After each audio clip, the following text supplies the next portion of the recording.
শহরের ব্যস্ততা ও সারা সপ্তাহের অক্লান্তকর কাজের মাঝে যখন হাতে একটি উইকেন্ড পাওয়া যায়, তখন মাথায় আসে একটি সুন্দর কোনো জায়গা থেকে একটু উইকেন্ডটা সেলিব্রেট করে আসতে, একটু নিজের পরিবার, বন্ধু অথবা নিজের প্রিয় মানুষকে নিয়ে একটু একান্তে সময় কাটিয়ে আসতে।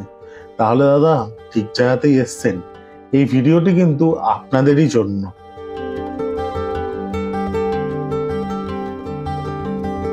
আমি আজকের গল্পে আপনাদের এক সুন্দর জায়গা ও এক গ্রাম্য পরিবেশে ঘেরা রিসর্টের খোঁজ দেবো, যেখানে আপনারা চাইলেই একদিনের ছুটি কিন্তু অনায়াসে কাটিয়ে আসতে পারেন। তবে চিন্তা নেই, এখানে ছুটি কাটানোর জন্য আপনার পকেটে খুব একটা কিন্তু এফেক্ট করবে না খরচাটা। এর গ্যারেন্টি কিন্তু আমি আপনাদের দিলাম।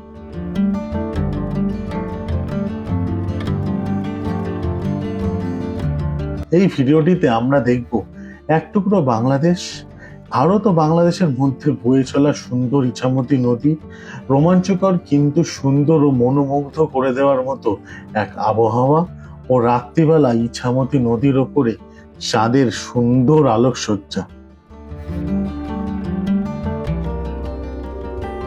তো চলুন আমার সাথে একদিনের এই ছুটির গল্পে ও এক অদ্ভুত সুন্দর জায়গা থেকে আপনাদের ভ্রমণ করিয়ে নিয়ে আসি। আমি আপনাদের হোস্ট সৌভিক, আর আপনাদের সবাইকে স্বাগত জানাই আমার ইউটিউব চ্যানেল সৌভিক স্টোরিজে।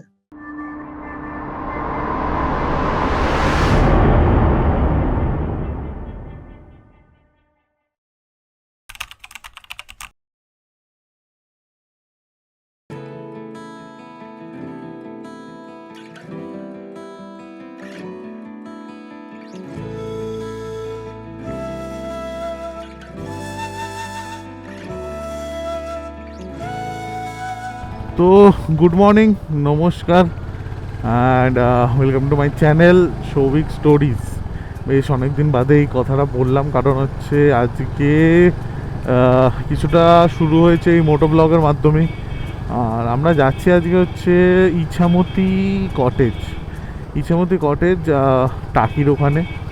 একটা উইকেন্ড ট্রিপ অনেক দিন ধরেই প্ল্যান করছিলাম, যে ভাল লাগছে না ভাই, একটা উইকেন্ডে কোথাও একটা যাবো। আর আজকে কিন্তু উইকেন্ড বলতে গেলে প্রপারলি উইকেন্ড আজকে ঠিক বলা হয় না, কারণ আজকে শুক্রবার, শনিবার থেকে প্রপার মানুষের উইকেন্ড হয়। বাট আমাদের ক্ষেত্রে উইকেন্ড আজকেই চলে এসছে। এখান থেকে বেরিয়েছি, এখন ঘড়িতে বাজে প্রায় 7টা। আমরা বেরিয়ে পড়েছিলাম বাড়ির থেকে। আর বেশ রাস্তায় কিন্তু আজকে সকালবেলা যথেষ্ট ভালো গরম আছে। কালকে ছুটি গেছিলো, কালকে বকরিদ ছিল। আর এখান থেকে এখন আমরা সোজা বারাসাত হয়ে ধরবো হচ্ছে টাকি রোড, দেন ওখান থেকে একদম সোজা চলে যাবো হচ্ছে ইছামতি কটেজ। গুগল ম্যাপে দেখাচ্ছে যেতে লাগবে প্রায় 2 ঘন্টা 5 মিনিট, বাট আমার মতে একটু বেশিই লাগবে। কারণ ওদিকে রাস্তা আমি যতদূর শুনলাম, মানে একজন রিসেন্টলি গেছিলো, তিনি আমার বললেন যে ওদিকে রাস্তা একটু খারাপ কোয়ালিটি, মানে অবস্থা একটু খারাপ। জানি না এখন শুধরেছে কি শুধরায়নি, আই ডোন্ট নো। যাই হোক, সেটা তো যাত্রাপথে আমরা দেখতে পেয়ে যাবো। তো চলো তাহলে তাড়াতাড়ি করে যাই, তারপর একটু গাড়ি ফাড়ি চালিয়ে নিই, টাকি রোডে উঠে একবারে তোমাদের সাথে গল্প গুজব করছি। চলো।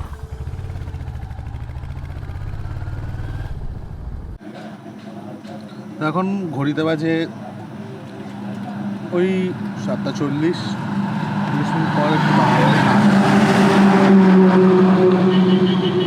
গুগল ম্যাপ আমাদের দেখাচ্ছে প্রায় পৌঁছাতে সময় লাগবে 1 ঘন্টা 10 মিনিট। চাটা খেয়ে নিই, তাড়াতাড়ি করে বেরোই। চলো।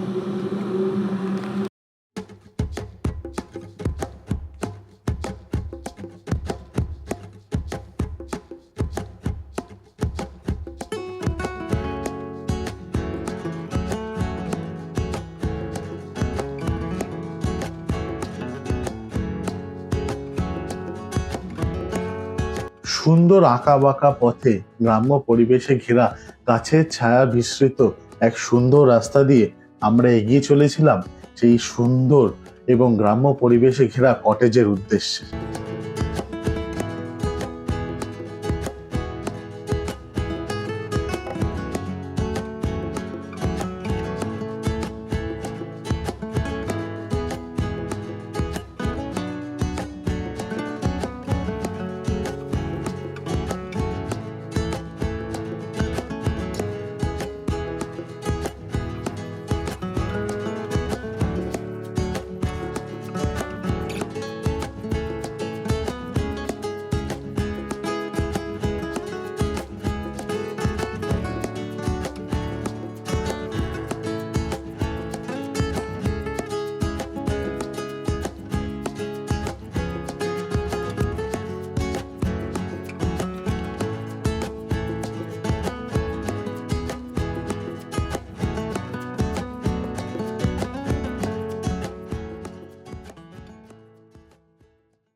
এই হচ্ছে কটেজটা, এখানে খাওয়ার জায়গা।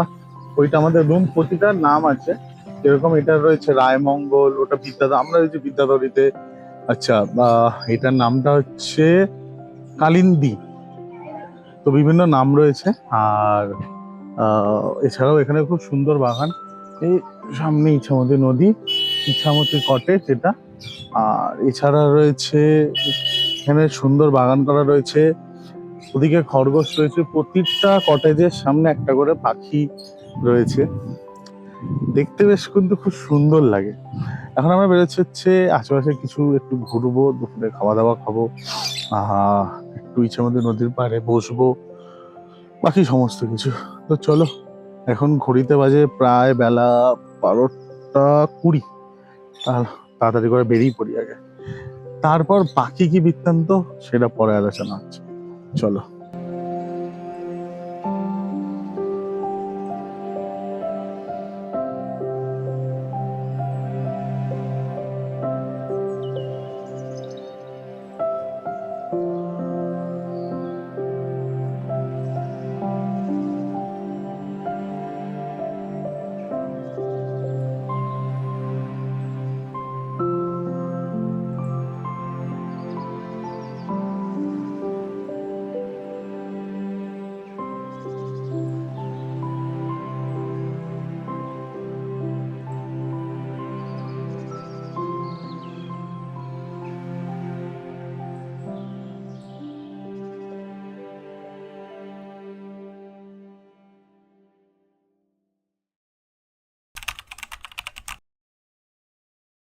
দুপুরবেলা এদিক ওদিক ঘোরার পর, প্রথমে তো কোথায় যাবো করার পর, তারপর লাস্টে খুব খিদে পাওয়াতে আর বাইরে প্রচন্ড গরম হওয়াতে আমরা এসছি হচ্ছে একটা রেস্টুরেন্টে।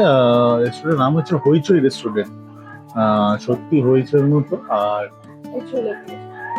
এদিকে হচ্ছে সত্যি রেস্টুরেন্টে হইচইয়ের মতো। এখান থেকে আমরা নিলাম হচ্ছে রাইস নিয়েছিলাম আর চিকেন কষা নিয়েছিলাম, খেতে খুব অসাধারণ ছিল, খাবার দাবার খুব ভালো।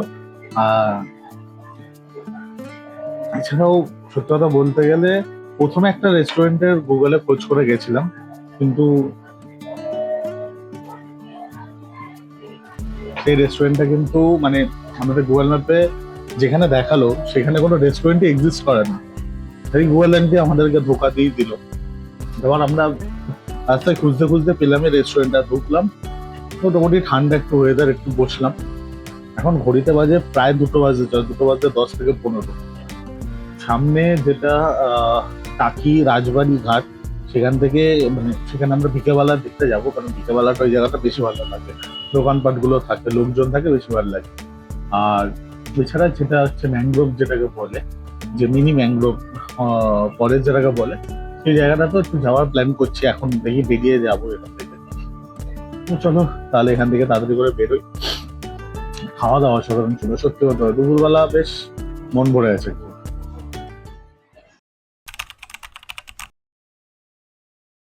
হোটেলের দিকে একটু ফিরছিলাম, কারণ গাড়িতে চেনটা ইস্যু হচ্ছিল, একটু লিভ করানো ছিল।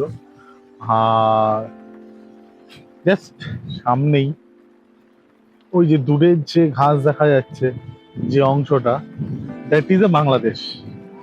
এবং এখান থেকে মেঘ ধীরে ধীরে ধীরে ধীরে ভেসে ভেসে ভেসে ভেসে বাংলাদেশের দিকে যাচ্ছে। অসাধারণ সুন্দর ওয়েদার, অপূর্ব সিনেম্যাটিক শট নিয়েছি, দেখে নাও, তারপর কথা হচ্ছে।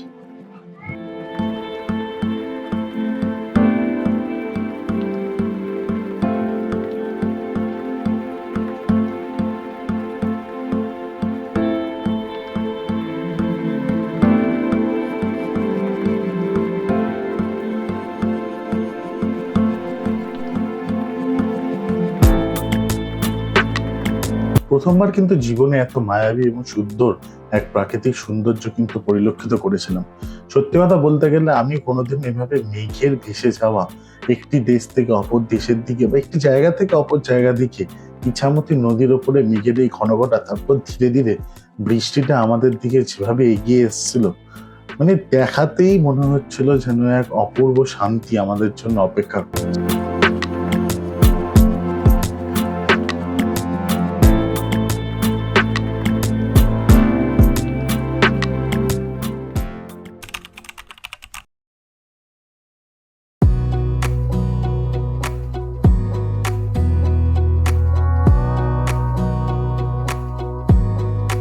বৃষ্টিটা একটু থামার পরই ঠিক বিকেল ওই 4টে থেকে 4:30 নাগাদ আমরা নিজের বাইকটিকে নিয়ে ভেজা রাস্তা দিয়ে ইছামতি নদীর পাড় ধরে ধীরে ধীরে এগোচ্ছিলাম এক সুন্দর ও মায়াবী জায়গা দিকে, যেখান থেকে কিন্তু বলা হয় বাংলাদেশটাকে খুব কাছ থেকে দেখা যায়।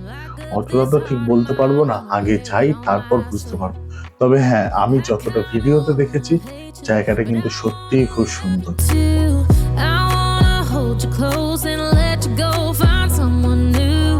তো ওখান থেকে বিএসএফ এর চেকিং পেরিয়ে আধার কার্ড জমা দিয়ে এখন এসছি হচ্ছে মিনি সুন্দরবন টাকিতে।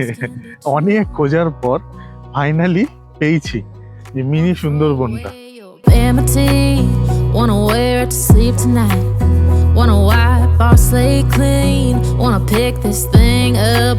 এটা কিন্তু ম্যানগ্রোভ ছাড়াও আরো এদিক ওদিক কিছু গাছ রয়েছে।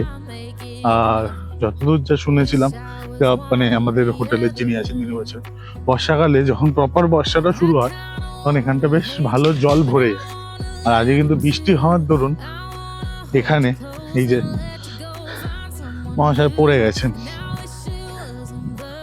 যাই হোক, এটা আলাদা ব্যাপার। এখানে একটা ব্রিজ রয়েছে, ব্রিজের উপর দিয়ে হেঁটে হেঁটে হেঁটে হেঁটে আমরা যাচ্ছি। অসুবিধাটা হচ্ছে যদি বৃষ্টি বাদল হয়, এমনিতে এখানে লোক খুব কম আছে, বাট যদি বৃষ্টি বাদল হয় আরো লোক কম আসে, ফলে মানে একা আসাটা একটু। বাট বিএসএফ কন্ট্রোল এরিয়া, অতটা কিছু না, খুব কাছের থেকে নাকি বাংলাদেশ দেখা যায়।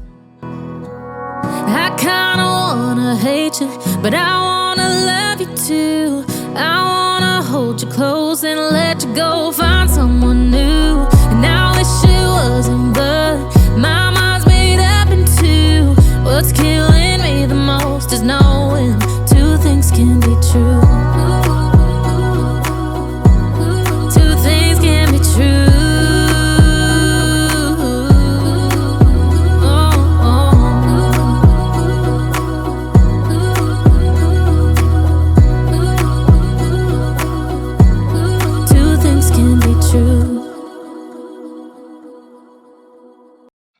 এই ছিল হচ্ছে 0 পয়েন্ট বাংলাদেশ দর্শন এবং ম্যানগ্রোভ জঙ্গল। কিছু ম্যানগ্রোভ দেখা গেছে, বাংলাদেশের একটা ছোট্ট পার্ট দেখা গেছে, আর সেরকম কিছুই দেখা যায়নি। বেকার টোটো করে 60 টাকা দিয়ে আসা মানে মানে সত্যি কথা বলতে গেলে টোটো ভাড়াটা একটু বেকার যায়।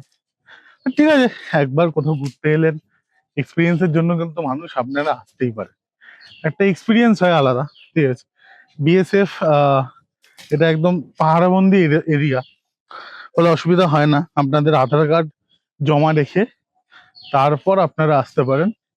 পরিবারের মধ্যে যে কোনো একজনের আধার কার্ড জমা রেখে তার ডিটেলস লেখা হয়। ফেরার সময় আধার কার্ডটা অবশ্যই নিয়ে যাবেন, এবং আধার কার্ডে উপরে যে নাম্বারটা ওরা বলে দেবে, সেই নাম্বারটা কিন্তু মনে করে কোথাও নোট করে রাখবেন। গিয়ে ওই নাম্বারটা বললে কিন্তু আপনার আধার কার্ডটা পাবেন, নচেত কিন্তু পাবেন না। এটা একটা বড় ফ্যাক্টর। আর এছাড়া হচ্ছে বৃষ্টি বাদলের দিনে আমি বলবো, দেখুন আজকে তো সকাল থেকে বৃষ্টি ছিল না, এখন বৃষ্টিটা যাই হোক হচ্ছে, ওয়েদারটা ভালো হলো, বৃষ্টি বাদলের দিন এদিকটা না আসা ভালো, কারণ একদম জঙ্গলে ঘেরা, কি না কি বেরিয়ে আসে। বাট তবুও অনেকটাই মানে ঠিকঠাক।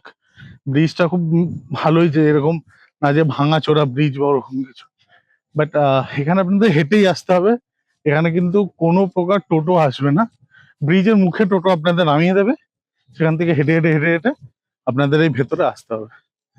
তো চলো, এরপর দেখি আর কোথায় যাওয়া যায়।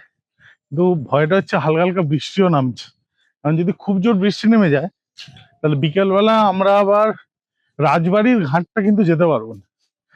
কি করি দেখি, আগে এখান থেকে বেরোই, তারপর গল্প গুজব যা বৃত্তান্ত যেখানে যাওয়া হবে সেটা ঠিক করা হচ্ছে।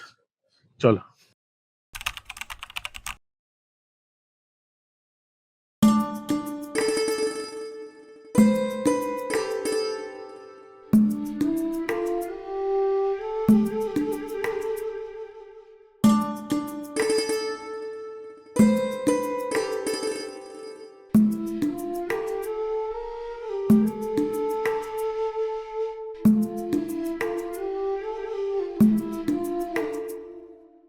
এখন কিন্তু ঘড়িতে বাজে প্রায় সন্ধে 6:45, আর কটেজের ভেতরে আলোগুলো জ্বালিয়ে দিয়েছে, অসাধারণ লাগছে।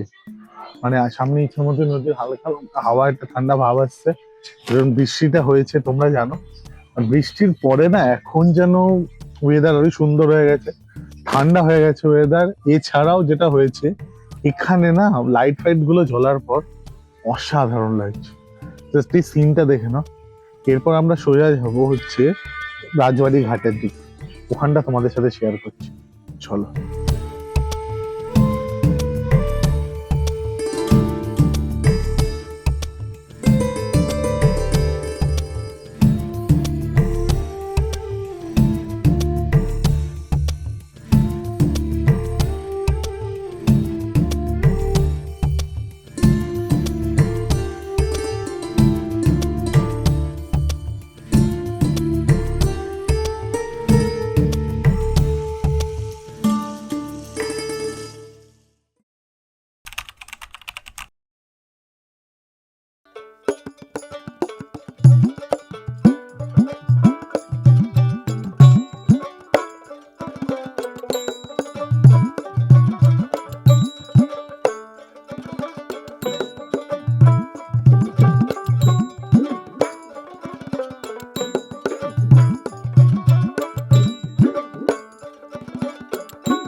এখন কিন্তু ঘড়িতে বাজে প্রায় 9:30, আর আমাদের বেরোনোর সময় অলরেডি 10:30 নাগাদ এখানে চেক আউট, 10:30 নাগাদ চেক আউট করে আমরা চলে যাবো হচ্ছে বাড়িতে। সকালে কিছু ভিউ তোমরা দেখলে, সকালে উঠেছিলাম, প্রথম তো সকালবেলা কিছুক্ষণ বৃষ্টি হলো, ফলে ভিডিও আর নিতে পারিনি। তারপর যখন একটু কমলো তখন আমরা আশেপাশটা দেখলাম, আশেপাশটা নিলাম। সত্যি কথা বলতে গেলে জায়গাটা অসাধারণ সুন্দর, কটেজটা খুবই সুন্দর একটা পরিবেশের মধ্যে। যদি কারোর মনে হয় যে একটা উইকেন্ড এখানে ছোট করে কাটাতে চাও, বা একটুখানি নিজের ফ্যামিলি অথবা নিজের প্রিয় মানুষকে নিয়ে একটু সময় কাটাতে আসবে, তাহলে খুব সুন্দর জায়গা। রাস্তাঘাট আসার জন্য খুব ভালো, খুব একটা প্রবলেম হয় না আসতে। আর যেটা সব থেকে বড় এখানে বেনিফিট হচ্ছে কি জানো তো, যে যদিও বা গরম থাকে, সকালের দিকটা একটু গরম লাগে, তবে এই 3টে-4টের পর থেকে না এই ইছামতি নদীর হাওয়া এত আসে না, গরম ভাবটা খুব একটা লাগে না। যাই হোক, এখন বেরোনোর সময়, তো এখন শুধু চলে যাবো বাড়ি। একটু মনটা খারাপ লাগলো, বাট বাড়িতে যেতেই হবে, চলো। তো চলো তাহলে এখন বেরোই, ধীরে ধীরে সবকিছু রেডি ফেডি হই, বেরোই। আর তোমার সাথে দেখা হবে পরের কোনো ব্লগে, পরের কোনো গল্পতে। তো চলো, stay tune, good bye, and যেটা মেন কাজ, subscribe to my channel Souvik stories.